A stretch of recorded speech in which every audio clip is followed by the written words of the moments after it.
O assessor da Confederação Nacional da Agricultura e da Pecuária, Luiz Antônio Faed, propôs a ampliação da capacidade dos portos brasileiros em mais 70 milhões de toneladas, para garantir a expansão do agronegócio.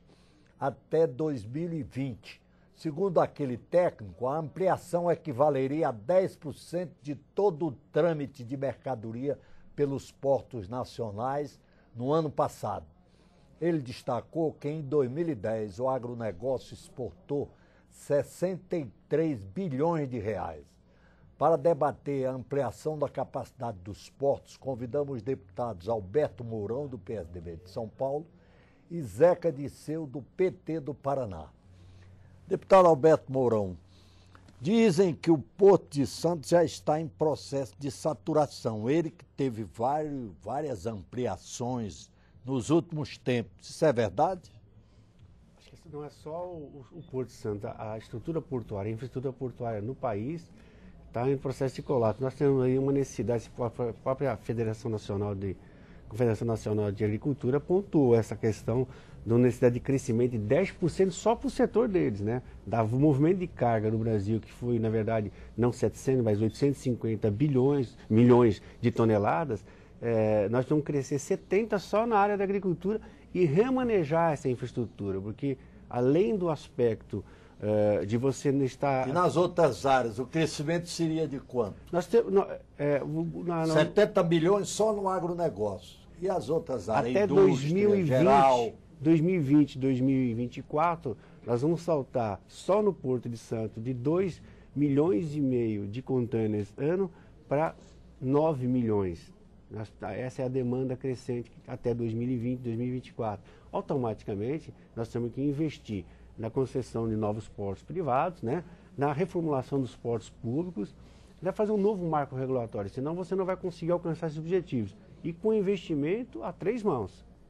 Se não fizer investimento público, investimento privado e investimento das companhias de docas, que tem que gerar receita e reinvestir em todos os portos, de forma a você equacionar essa demanda futura. Quando o senhor fala em marco regulatório, o senhor está reclamando da criação de uma agência nacional dos portos.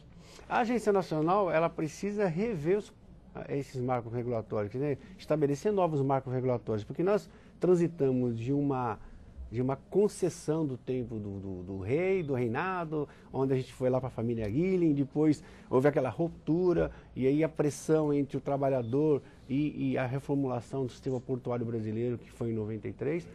Nós estamos agora numa segunda, diria uma terceira transição, que é essa modernidade voltada a esse mundo globalizado, que você busca, né, ser competitivo, não um porto que fique na mão de meia dúzia de pessoas, ou então tem uma visão diferenciada, distorcida desse mundo moderno, para que o país se torne competitivo. Senão a gente não vai conseguir alcançar a economia mundial com a nossa produção interna. Deputado Zeca, Zeca Disseu, né?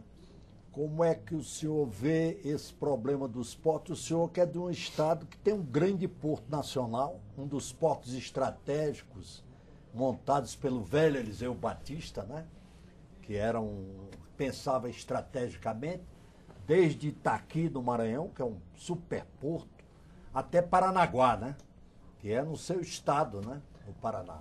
Paranaguá é o grande porto da agricultura brasileira, né? Atende a região sul. Aquela fila de caminhões, de milhares de caminhões, né? Atende o centro-oeste, né? É um porto importante para o Brasil e que vive esse bom problema, né, do país e dos nossos portos, que é fruto do crescimento da nossa economia, do mérito e da coragem dos nossos agricultores, né, e que o Brasil está enfrentando. Acredito que o país tem dado respostas, talvez não na velocidade que todos esperavam, né, mas há investimentos sendo feitos. Paranaguá mesmo passa agora por investimentos na parte de dragagem do porto, precisa de muito investimento, né, para o recebimento e para a saída de mercadorias. Precisa de investimentos que estão fora dos portos, no que diz respeito às rodovias, aos acessos. Acredito que essa é um pouco da realidade brasileira, mas que está sendo bem enfrentada desde que o governo decidiu criar o PAC, decidiu fazer um planejamento desses investimentos, e alguns já começam a acontecer. A agricultura está crescendo muito mais que a economia brasileira.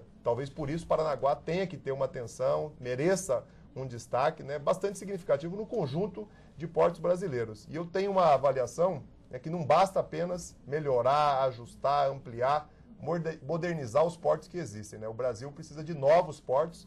Lá no Paraná, os empresários, os agricultores, as federações já começam a pensar num novo porto lá no Pontal do Paraná, que é no nosso litoral, próximo já um pouco mais à divisa com São Paulo, onde há todo um espaço que possibilitaria um novo porto mais moderno, né, e dependendo dos critérios, até mesmo com a participação da iniciativa privada.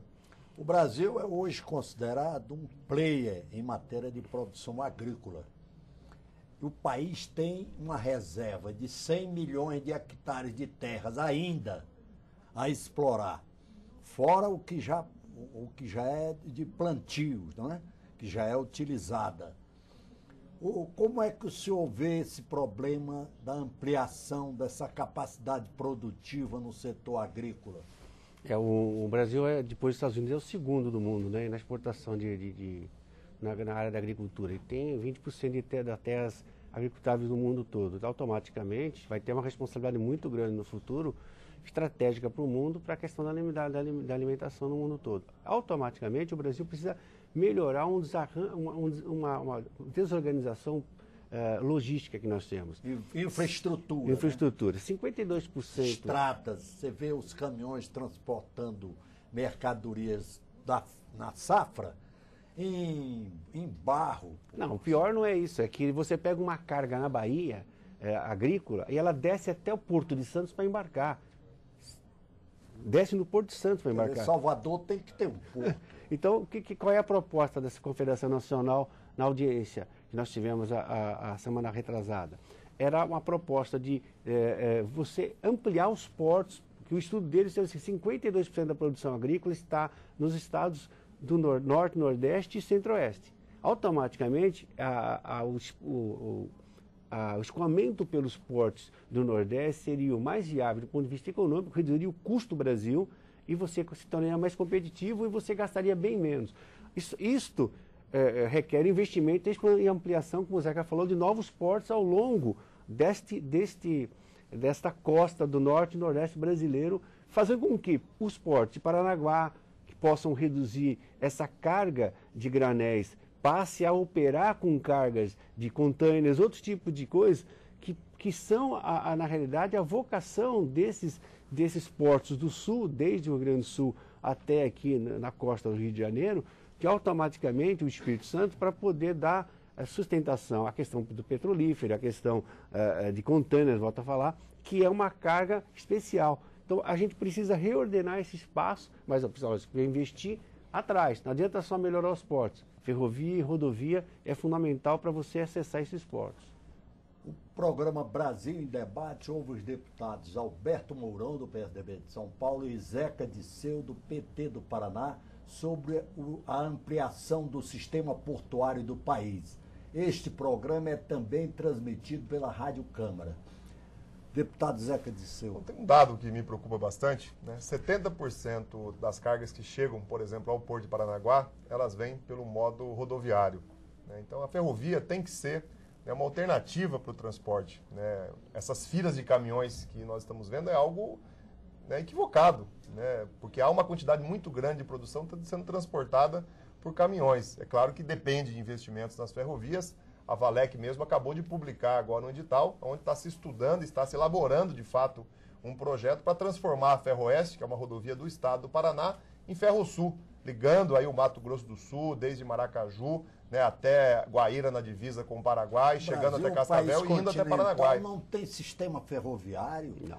Nos Estados Unidos, a maior parte da carga é transportada pelo sistema ferroviário e não pelo rodoviário, porque os técnicos dizem que o rodoviário só é econômico até 700 quilômetros. Acho que é uma mudança que está em curso. Em longas extensões é o sistema ferroviário. 52% é rodoviário, 13% é ferroviário e o resto é portuário. A gente precisa mudar essa matriz de transporte brasileira automaticamente, fazendo a cabotagem no Brasil, que a gente não faz. Nós temos cabotagem, um país que tem os rios que o Brasil tem. Quilômetros. O maior sistema fluvial do mundo é o nosso. Temos ali o Paraná e o Tietê, né, com toda uma possibilidade, né, de transporte. Os rios Paraná e Tietê. E isso acaba criando um problema para o Brasil. Se a gente for ver, no mundo todo, no mundo todo, os Estados Unidos e o Canadá, os países mais desenvolvidos, gastam 10% do seu PIB em logística, né?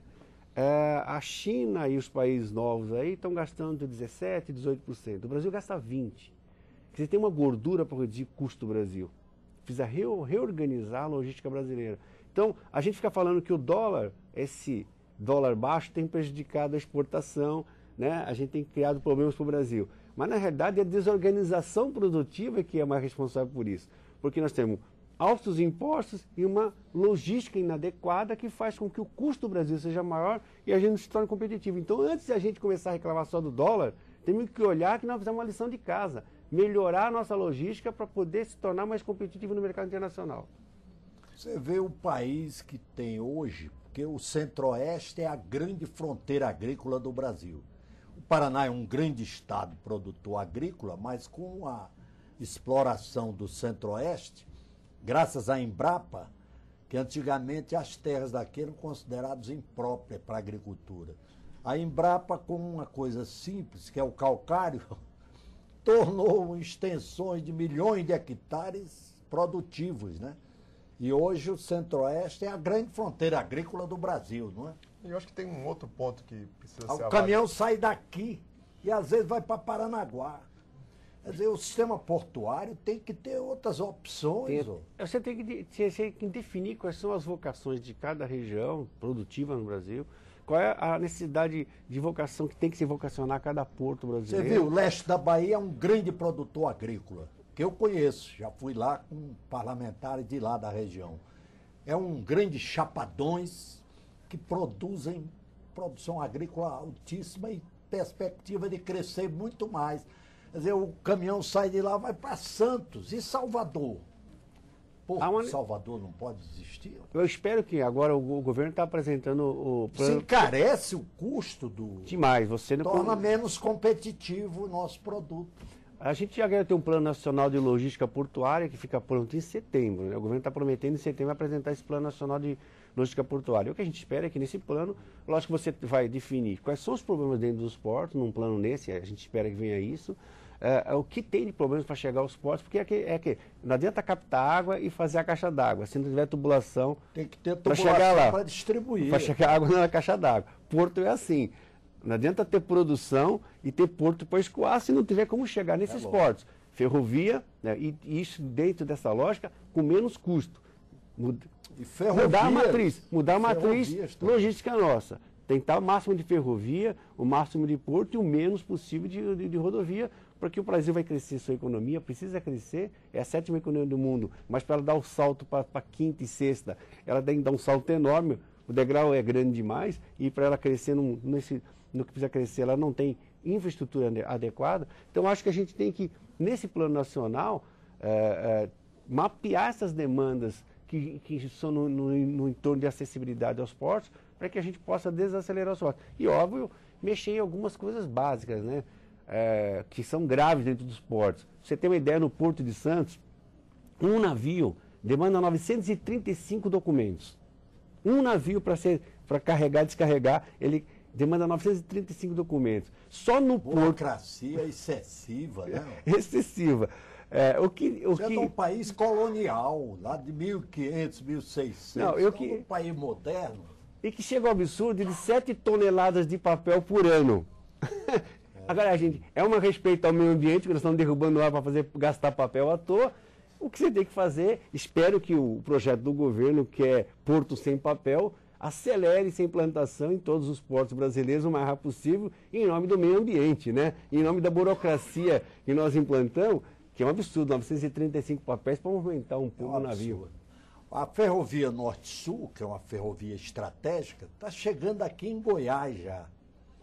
Quando vem aquela outra lá do leste, do Centro-Oeste, que vem desde a Bolívia, né? Que é outra ferrovia também estratégica, né?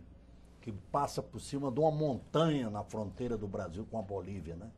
Me permita uma reflexão, Tarcísio. Eu acho que em toda essa discussão, né, a gente tem um outro prisma que precisa ser assim, mais debatido, aprofundado e precisa passar por mudança, que é a maneira do país projetar, contratar e executar as suas obras. Né? Muitos desses gargalos ainda existem, não é por falta de capacidade de diagnóstico, não é por falta de decisão política, o governo está decidido a investir em infraestrutura, por isso criou o PAC, mas é nesses esbarramentos que surge com a burocracia, com as questões ambientais. Eu vou dar um exemplo de Paranaguá, que é o meu estado. Há 50 milhões disponíveis ao Porto de Paranaguá, investimentos do PAC, do governo federal, há 3 anos e a obra não é executada. Se tentou por 2 vezes fazer... sempre para restos a pagar. Se tentou fazer a licitação, né, para fazer a dragagem, né, uma licitação deu deserta, outra surgiu exageros ambientais que impediram a obra de acontecer. Então o Brasil, para poder resolver os seus problemas de infraestrutura, seja na questão de transporte ou outras questões, precisa aprofundar um debate, mudança, e aí cabe a nós aqui da Câmara também cumprir esse papel, na maneira de projetar, de contratar e executar as obras públicas. Nós estamos com uma burocracia ainda de 20, 30 anos atrás. É que nós estamos criando muitos órgãos, né? É muito órgão. A TV Câmara ouve os deputados Alberto Mourão, do PSDB de São Paulo, e Zeca Disseu, do PT do Paraná, sobre a ampliação do sistema portuário do país. Pois não, deputado? A gente precisa, assim como você precisa de ter um porto sem papéis, sem burocracia, nós precisamos ter a liberação de toda a infraestrutura, todas as necessidades brasileiras para que o Brasil continue crescendo. Nós temos que desburocratizar. Na questão ambiental, o Zeca tem razão. Se você for levantar, a maior parte desses 35 portos públicos que nós temos aí, a maioria deles em processo de ampliação, né, de planejamento de ampliação, a maioria deles que estão com recursos alocados do PAC não conseguiram as suas licenças nem de ambientais, nem a primeira fase. Porque... O senhor disse que essa ampliação do sistema portuário, o governo vai anunciar o projeto dentro do Plano Nacional. Quando é? Em setembro, eles prometeram para setembro que anuncia o Plano Nacional de Logística Portuária, que é a Secretaria de Portos que está fazendo o levantamento. Eu espero que dentro disso ela mostre, né, as demandas que nós temos futura e os problemas que nós temos para superar essas demandas, né? Porque um plano você tem que ter, na verdade, o percurso que você vai fazer para alcançar aqueles objetivos que ali traçados, né? A gente espera que essa questão ambiental a gente resolva fazendo uma grande Câmara, né? Onde conjuntamente todos os órgãos envolvidos trabalhem. Não dá para você criar Instituto Chico Mendes, Instituto FAO, a IBAMA, a DPRN, todas as organizações e ninguém se conversa. Que aí é um embaraço. É embaraço, ninguém conversa. O Porto de Santos não foi colocado ainda feita a lateral o arroncamento do porto, porque não tem a liberação ambiental. Então, nós estamos falando há quanto tempo que nós vamos investir e for separado alguns bons milhões para o Porto de Santos e não anda. Só que a economia continua crescendo. Bem ou mal, ela cresce 3, 4% ao ano. Isso vai requerer uma demanda que está crescendo, está estocando problemas. Nós vamos ter, gradativamente, um caminho de um apagão portuário. E um PIB de mais de 3 trilhões, né? 3 trilhões e meio aí. 4 trilhões para esse ano. 4 trilhões, né? Isso dá mais de 2 trilhões de dólares. Tá. É muito dinheiro, né? Na primeira etapa do PAC tinha mais de 3 bilhões previstos para investimentos em dragagem, melhoria da infraestrutura, né, da própria estrutura do porto, né? E muitos desses recursos estão disponíveis, estão liberados, mas não acontece por causa desses obstáculos que foram citados aqui. Agora, na fase 2, há mais 3 bilhões. Nós estamos falando de 7 bilhões e meio de investimentos que o país tem condição de fazer, tem dinheiro, tem decisão, tem vontade política, mas muitas vezes não está acontecendo por causa desses embaraços ambientais, burocráticos, muitas vezes por ações do Ministério Público, decisões do Tribunal de Contas da União. Então, acho que talvez com o surgimento, né, desse Plano Nacional de Logística Portuária, que a Secretaria de Portos está preparando, talvez um diálogo maior com o Tribunal de Contas da União, com o Ministério Público, talvez até um grupo de trabalho, uma mesa redonda constante, né? Possa... O Congresso, envolver o Congresso. Exatamente. Tem que envolver o Congresso e nós estamos falando, aí você está falando, Zeca, nós temos planejado pelo PAC 9 bilhões e 800 milhões para o PAC para a questão portuária. Mas há aí o estudo do IPE que nós precisamos de em torno de 45 bilhões para o setor. É lógico que isso aí vai ter que vir recurso do setor privado. O setor privado tem dinheiro para investir, né? Só que você precisa desburocratizar, você precisa abrir fronteiras, né, jurídicas, claro, dar garantia. A segurança jurídica é fundamental. Esse país não tem segurança jurídica. No dia que o cidadão chega lá com a moto niveladora para começar a operar uma concessão que recebeu e tem todas as licenças ambientais, chega uma notificação judicial dizendo para ele parar. A fixação dos marcos regulatórios já foi um esforço para definir essa segurança jurídica. Eu diria que nós devemos fazer um marco regulatório da licença ambiental no país. Consolidar a legislação, estabelecer regras claras de licença ambiental e prazo para todo mundo gritar. Agora, o diabo é que as regras aí são subjetivas. São subjetivas, mas... Tem as ONGs do meio ambiente que entram na história. Mas não só prazo, mas responsabilidades. Né? Muitas decisões ambientais, muitas decisões judiciais, né, com o objetivo de preservar o interesse público, acabam trazendo prejuízos, danos a obras que estão em andamento, né, obras que se perdem no passar do tempo com as interrupções que são feitas e que depois se mostraram equivocadas. Então, quem fez a interrupção, quem tomou a decisão, seja no judiciário, seja por um órgão ambiental, tem que ser responsabilizado. É que o judiciário, ele cumpre a lei. A lei está lá, se ela não é clara, ele vai dar interpretação, o papel dele. Porque se você não tiver um marco regulatório estabelecido, nunca vai ser claro, mas que possa ser o máximo possível de clareza, estabelecendo quais as obrigações e qual é a participação no momento certo, em cada fase, do Ministério Público, das organizações não governamentais, e que momento elas têm que opinar e gritar, para que depois não fique assim, ó, eu vou ficar calado na minha casa, e quando tiver tudo terminado e baterem o selo para autorizar a começar, eu vou lá e grito. Eu vou no judiciário e peço uma liminar para parar aquela obra que vai começar. Não certo. Isso para mim é um jogo errado, sujo, que alguém está cometendo e está prejudicando o país. E a gente sabe que tem dois tipos de ações. Uma da perversidade daquele que não quer nada daquele caminho. E outra da questão estratégica, de alguém que é pago para fazer isso. Nós temos organizações não governamentais nesse país que estão a serviço do exterior. Não estão a serviço do país. E nem da preservação ambiental, de nada. Elas estão a serviço, na verdade, de poderios econômicos externos que não querem que o país caminhe como forma de melhorar a sua concorrência. O senhor disse tudo sobre a lentidão burocrática, quando mencionou quase 1000 papéis, exigência de quase 1000 papéis. É um cúmulo, num país moderno, isso é de um país colonial, dos 1500, 1600. Você sabe o que acontece? Eu falei ontem na comissão, numa comissão que nós no Brasil temos um problema grave, né? A cultura nossa é italiana, portuguesa e francesa, né? Absorvemos o italiano, aquela falcatrua toda que a gente vê assistir, do francês, aquele problema sério, né? Da burrice às vezes, né? Porque ele é meio assim, né? A gente acha que eles são meio malucos. E dos portugueses o cartorial. É selo. Veio desde o século XVI. Quando eles chegaram aqui com aqueles navios e botaram 15 mil pessoas para morar em casas que eles não tinham. Chegaram com 15 mil pessoas e não tinham serviço para eles, aí deram um cartório para cada um, para poder pelo menos ter serviço. Nosso tempo está esgotado. O senhor quer dizer alguma coisa? Eu queria lembrar que, eu acho que além dessa questão de carga, de transporte, olhando a indústria, a agricultura, né, os nossos portos eles vão servir a Copa do Mundo e as Olimpíadas, na questão de transporte de passageiros. Há uma necessidade de investimento de 1 bilhão. Isso vai atrair milhões de pessoas, muitos navios e passageiros estarão aqui nesses 2 períodos, né? Então essa é uma outra preocupação. Eu tive um diálogo com a Secretaria de Portos, né? Há uma previsão no PAC de 800, 700 milhões de investimentos, mas que vão passar também por toda essa dinâmica aqui de dificuldades que a gente está pensando. Então acho que esse é um outro debate, é uma outra observação, né? Cuidado que o Brasil tem que ter, pensando na Copa do Mundo, pensando nas Olimpíadas, e no quanto que o transporte de passageiros acaba também necessitando dos portos para existir. Aliás, são 20 e poucos navios que trazem para o Brasil em torno de, na média, 1.500 funcionários, são 30 mil pessoas, 40 mil pessoas trabalhando diretamente, muito, né? Fora o fornecimento de alimentação, de toda a infraestrutura, abastecimento desses navios. Hotelaria. Todo esse processo de abastecimento, que cada porto que ele chega, ele aporta, ele tem que reabastecer o navio, e o fornecimento de mão de obra local, que está crescendo bastante. E como com aquele acerto feito com Lula na época, aumentou o número de tripulantes brasileiros, isso hoje seguramente é mais de 20 mil empregos no Brasil que estão sendo desativados, se a gente não tomar cuidado. Por quê?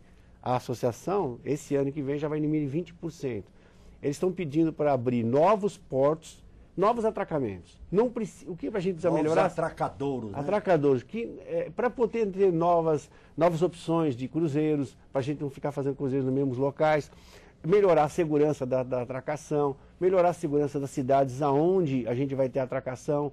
Então a gente precisa fazer o seguinte, fazer uma discussão, Zé, Ministério do Turismo, Sim. Ministério de Portos, e algumas associações nacionais de municípios, para que a gente faça um plano nacional de cruzeiros no país, de forma a você ampliar a oferta de empregos. Eles não concordam com resorts mais, é uma ideia equivocada. Eles, na verdade, complementam a ação dos resorts.